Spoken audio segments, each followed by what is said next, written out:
입에 침이 마르게 강의를 하고 목이 갈라지도록 수업을 하고 학원에서 월급 받을 때 3.3% 딱 떼고 주시죠. 3.3% 이미 냈으니까 세금 끝? 이렇게 생각하시면 안 됩니다. 큰일 납니다. 실제로 제가 친한 이제 영어 강사님은 연봉을 이제 7천만 원 정도 받으시다가 5월에 세금 정산해보니까 세금만 1,500만 원 내야 된다는 통보를 받으신 거예요. 왜 그랬을까요?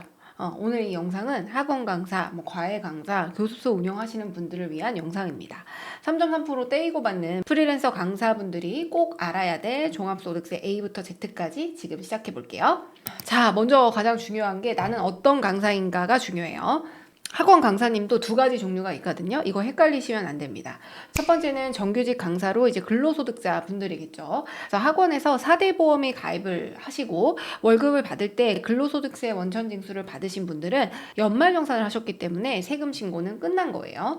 그래서 5월에 종합소득세 신고를 하실 필요 없습니다. 따로 부업이 없으시면 신고하실 필요 없으세요. 이런 분들은 영상 안 보셔도 됩니다. 두 번째는 이제 프리랜서 강사분들인데요. 보통 이제 학원이랑 위촉 계약을 체결하신 분들이죠. 그래서 급여를 받을 때 3.3% 원천징수를 하게 되고요. 이분들은 이제 4대 보험이 없고 보통 지역가입자에 해당이 되겠죠.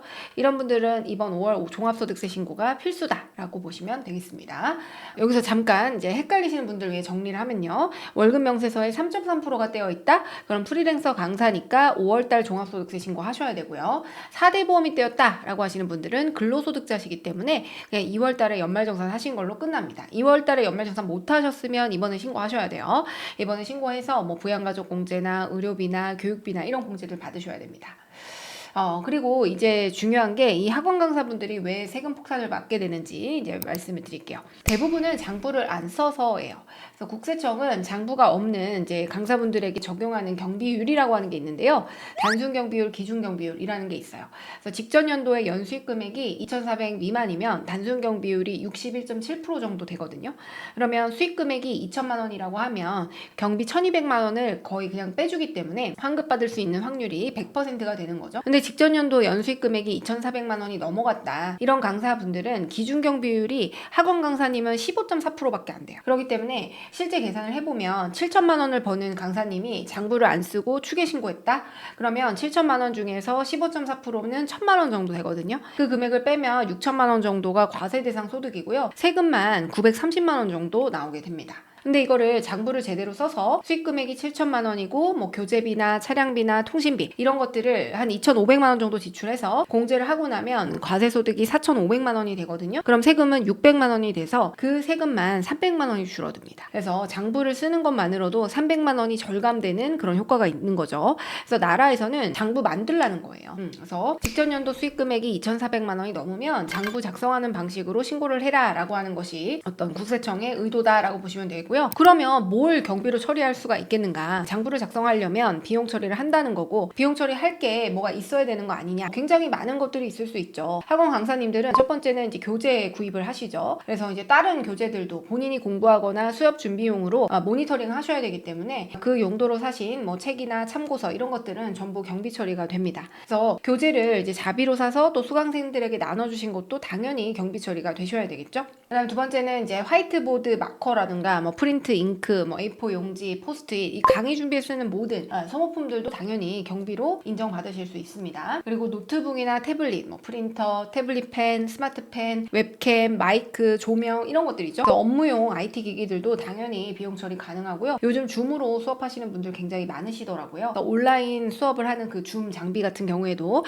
모두 경비 처리가 가능하다라고 생각하시면 됩니다. 그리고 이제 여러 학원 다니시는 분들 있죠. 그런 분들은 이제 운전을 해서 돌아다니시기 때문에 주유비, 통행료, 자동차 보험료, 수리비, 소모품비, 감가상각비 이런 것들 다 차량 유지비는 다 비용 처리가 가능하고요. 복식부기 의무자 같은 경우에는 연에 1,500만 원까지 한도 없이 경비 처리 가능합니다. 그래서 이 차량과 관련한 내용도 제가 곧 영상을 올릴 거예요. 그다음 통신비인데요. 휴대폰 요금, 인터넷 요금 그리고 이제 학생들이랑 다 문자나 카톡으로 하잖아요. 그런 것들도 다 경비 처리돼야 되고요. 그리고 이제 요즘에 이제 여성 강사님들이든 남성 강사님들은 그냥 후줄근한 상태로 할 수가 없어요. 왜냐면 다 온라인 강의 찍기 때문에 다 의상 같은 것들 뭐 빌리기도 하고 뭐 대여하기도 하고 하는데 그런 것들은 다 비용 인정될 수 있어요. 그런데 일반적인 내 평상복이나 뭐 정장이나 이런 것들은 당연히 평소에도 입고 강의할 때도 입고 하기 때문에 비용 인정받기가 어렵겠죠. 그리고 이제 강사님들도 온라인 강의를 수강한다거나 뭐 오프라인 세미나에 참석한다거나 전문 자격증을 준비한다면 그것도 관련된 비용으로 처리가 가능하고요. 그리고 조교가 있으신 분들 많으시죠. 어느 정도 규모가 넘어가면 조교를 쓰시게 되는데 원천세 신고만 제대로 해도 100% 경비 처리가 가능합니다. 그래서 원천세 신고를 안 하시게 되면 경비 인정이 안 되니까 이 부분 좀 참고하시면 좋을 것 같고요. 그리고 프리랜서 강사분들은 이제 지역 가입자시잖아요. 그래서 건강보험료, 이제 국민연금 이런 것들이 소득공제가 가능합니다. 이런 부분도 좀 잘 주의하시면 좋을 것 같고, 그래서 이제 강의용 카드를 잘 만드셔가지고 이제 강의와 관련돼서 사용하시는 지출들은 다 신용카드나 체크카드나 이런 카드 형태로 지출을 해두시면 나중에 카드 명세서 받아서 저희한테 주시면 저희가 장부 작성을 해드릴 수 있잖아요. 그런 부분들을 좀 참고하시면 좋을 것 같습니다. 그래서 이제 우리가 소득 구간별로 강사분들의 신고 전략이 달라져야 되는데 수익 금액별로 어떻게 신고하는지 정리해 드릴게요. 자, 일단 직전 연도 연수입이 2,400 미만이었다. 그렇게 되면 여러분들 환급 받을 확률이 100%거든요. 그래서 단순 경비율 61.7% 적용해서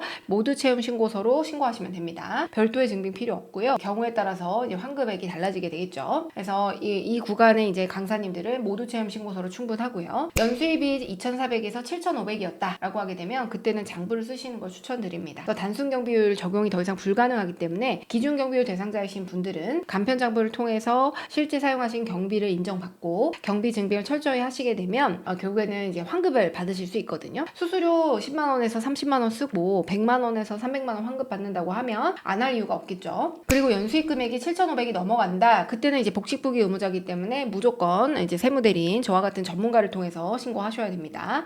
그리고 복식부기 의무자이기 때문에 사업용 계좌 신고 무조건 하셔야 돼요. 안 하시면 가산세 있고요. 그래서 직접 신고하시기보다는 대리인에게 맡겨서 신고를 하셔야 됩니다.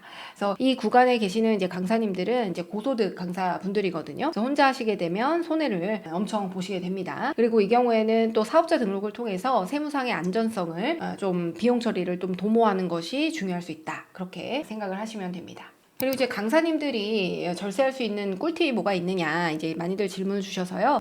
몇 가지 정리해보면 일단은 이제 교재 출판 직접 하시는 분들 계시죠? 이런 분들은 이제 강의 수익이랑 교재 인세를 구분하셔야 돼요. 그래서 이걸 같은 사업소득으로 신고하게 되면 세율 구간이 너무 올라가기 때문에 별도로 사업자 등록을 내서 이제 출판 소득을 분리하게 되면 세율 구간도 낮아지고 세금도 줄어드는 그런 효과가 있겠죠. 두 번째는 이제 조교에 대한 인건비를 꼭 신고하셔야 됩니다. 조교나 뭐 보조 강사나 이런 것들 쓰시는 분들은 인건비를 지급하셨으면 원천 징수하고 지급 명사 제출해야 경비 인정이 가능하다라는 거를 기억하셔야 돼요. 월 20만 원 정도 뭐 조고 경비가 나간다고 하면 1년이면 240만 원이거든요. 거기에다가 이제 뭐 45% 구간이다. 그럼 거의 절반 가까이 되는 거잖아요. 100만 원 가까이 세금 줄일 수 있기 때문에 뭐 몇 푼 아니라고 해서 그냥 무시하셨다가 나중에 세금 폭탄으로 돌아오게 됩니다. 그 다음에 이제 노란우산공제 좀 가입을 하셨으면 좋겠어요. 그래서 프리랜서 강사분들도 노란우산공제 가입이 가능하기 때문에 소득공제 혜택을 좀 받으시면 좋을 것 같고 연금저축과 IRP를 좀 활용해라. 그래서 연금저축은 600만 원까지, IRP 같은 경우에는 이제 300만 원 추가 한도 인정받을 수 있거든요. 그래서 소득이 많으신 이제 강사님들은 세액공제를 한 100만 원에서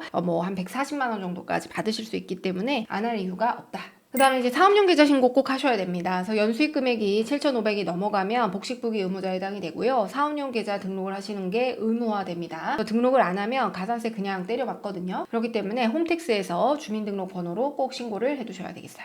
그래서 많은 강사님들이 실수하는 몇 가지를 좀 짚어보면 일단은 이제 배우자 카드를 쓰세요. 본인보다는 이제 배우자 카드의 혜택이 더 좋다던가 우리 남편의 소득이 더 높다던가 그런데 사업을 하시는 거기 때문에 본인 카드로 쓰셔야 돼요. 그러니까 사업상의 사업 경비로 인정을 받으시려면 본인 명의 카드로 쓰셔야 되거든요. 그리고 근로자들의 그 소득공제 혜택 얼마 안 돼요. 그래서 배우자 카드로 결제하는 거는 경비 인정 불가능하기 때문에 반드시 사업자 본인의 본인 카드로 결제를 하시는 걸 추천을 드리고요. 그 다음에 증빙 없이 추산으로 신고하는 거는 안 됩니다. 그래서 교재비 뭐 대충 한 200만 원 썼는데요 라고 하면 국세청에서 절대 인정 안 해줍니다. 영수증, 카드 내역 같은 이런 증빙이 있어야만 국세청에 이런 증빙을 근거로 비용을 제출했습니다 라고 할 수 있기 때문에 반드시 이제 세무조사 나올 때 대응할 수 있게끔 만들어 두셔야 돼요. 그 다음에 여러 학원의 소득을 합산 안 하는 거죠. 그래서 학원을 보통 한 개만 다니시는 강사님들은 많이 없어요. 뭐 두세 개 정도 학원을 다니시는 게 일반적인데 모든 학원의 소득을 합산해서 꼭 신고를 해주셔야 됩니다.